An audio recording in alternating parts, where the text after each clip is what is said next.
Alright, check this out, man. Now remember I informed you guys the other day how you had guys playing both sides. We talking about between PRE and CMG.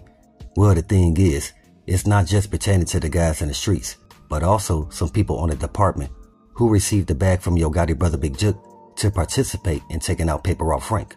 See, a lot of people who are either Young Dolph or Yo Gotti fans, they familiar with the beef between PRE and CMG, and they would also know how that beef created a ball of negative energy and spilled into the Memphis city streets, where it used to be North Memphis and South Memphis not really seeing eye to eye for a very long time. Now it ain't even really about that no more. It's either you down for Young Dolph PRE or Yo Gotti CMG, and it's been that way before Young Dolph got sent up. So for Govan to say he didn't know Young Dolph or anything about the beef between PRE and CMG, it do hit different where we all know that boy lying. And if he lying about not knowing Young Dolph, then what else is he lying about? When the Alphabet Boys, they didn't already reported that Govan had been watching Young Dolph 6 months before finally taking him out, because they found the documents where Govan had written down all the names of everybody who attended that meeting he had at one of Big Jook's spots in Riverside that was based around taking out Young Dolph. So yeah, Govan, he lied about knowing Raven. Knowing Raven is the one he got in contact with in order to set up Young Dolph at the cookie shop. How he don't know Raven, but he know Maurice? Come on, man, it don't make sense. But you know them people enough to pay them to use their place of business in order to take out Young Dolph? So he definitely knew about the great divide between PRE and CMG. I want to say that great divide took place the second time they tried to take out Paper Route Frank. Yep, which was based around the whole 100 Shell situation, which is all tied to Young Dolph turning down that $10 million joint venture deal between PRE, CMG, and Endless Records, where Big Jook presented the idea to have all the Memphis rap labels under one music umbrella. But again, Dolph, he declined that offer because he had his own thing going on, which was based around the whole 100 Shell situation. And that situation basically put it on public notice that them dudes affiliated with CMG definitely had it out for Young Dolph, PRE. And the reason why I included PRE, because we all know they wasn't only going at Young Dolph, but they was also trying to take out a few paper art artists like Key Glock, Jay Fizzle, and Big Moochie Grape all had shells sent at them. And I even told y'all before how Yo Gotti brother Big Jook will pay a few Trula affiliates to rob the different paper art artists for their chains. So I'm trying to tell y'all, man, that outside world really had no clue of how deep the beef got between PRE and CMG. So again, for Govan to say he didn't know anything about Young Dolph, when we all know Young Dolph, he was moving numbers in the Memphis city streets, which made Young Dolph a huge threat to Yo Gotti CMG. Yeah, the outside world, they knew about the diss song that Young Dolph did about Yo Gotti and his brother Big Jook. But again, the outside world, they didn't know how deep it was until Young Dolph fans would start to see Yo Gotti brother Big Jook making posts talking about he will pay some cash to rob Young Dolph just to see if Young Dolph had on real jewelry. Man, you got to be a jealous cat in order to do something like that, especially towards Young Dolph. And we all know how they guard dog Black Youngster hopped on the bandwagon and started dissing Young Dolph.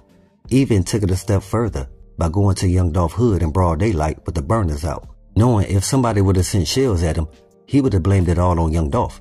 But we all know Black Youngster, he a real clown, just doing all kind of goofy activity for attention.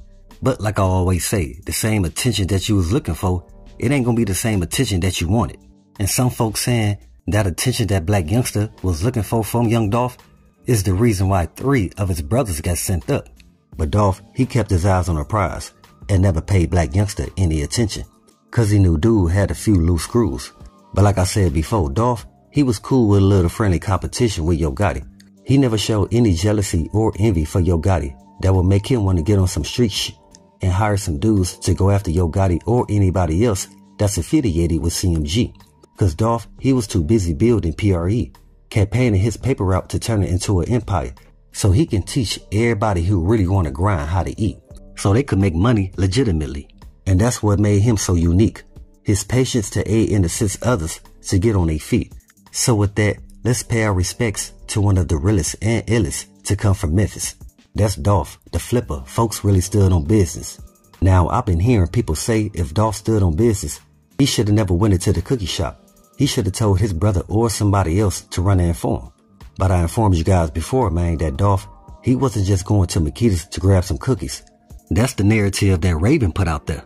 Again, he also went there to make a pickup, cause he was allowing the cookie shop to get off some of that gelato for him. We all know Dolph kept that gelato on deck, but what a lot of folks didn't know is that them people at the cookie shop was using that to make edibles.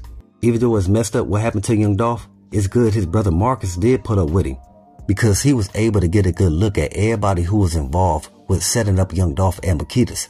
And we all know it messed him up for him to witness them take out young Dolph right in front of his face. That's why for the longest Marcus, he's been trying to defend the honor of his brother Paper Route Frank. So since Govan and the Scorpion unit was paid to watch young Dolph months before the setup took place at the cookie shop, Raven, she didn't already inform them what days young Dolph do pickups and drop-offs. Now remember when I said in order for the setup on young Dolph to go down, it had to be somebody playing both sides. And this time that person happens to be Big Tipper Scripper Raven. Man, y'all telling me all the times young Dolph pulled up to Makita's, people would be already gathered outside with their phones out ready to take pictures with young Dolph. This time you had no employees, and Maurice or Raven standing outside waiting for young Dolph to exit his vehicle. Y'all mean to tell me that happened every other time, but this time it didn't? I mean, nobody was there with their phones out. We talking about from the workers to the customers, all trying to get young Dolph attention. But again, on this very day, nobody took any pics of Paper Route Frank walking into the cookie shop. But it's 1,000 pics floating around after the setup took place. It don't make no sense, no matter which way you slice that cake, especially when the whole play happened in broad day. So y'all can't tell me them people at the cookie shop wasn't paid to help set up the play to take out Paper Route Frank.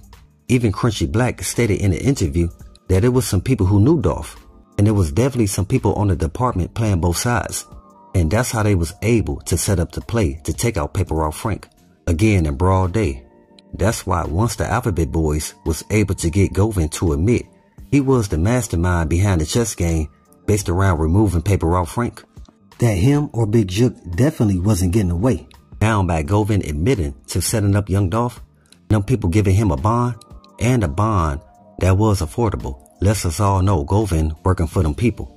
I mean, dude done violated his probation stipulations at least 3 times. Twice under the previous judge, and once under the judge they just inserted to now oversee this young Dolph case. And with that, your boy straight dropped he requested for a change of venue, because his representation, aka attorney, feels he'll get a fair and just trial, instead of keeping it in Memphis, where most of the people here have a personal relationship with Paper Route Frank. Which goes into what I always say, with Big Jook and the Scorpion unit out the way, the Alphabet Boys can now get to the bottom of this young Dolph case, and justice will be served. Just be patient and have a little faith. So with that, always be aware and always stay prepared.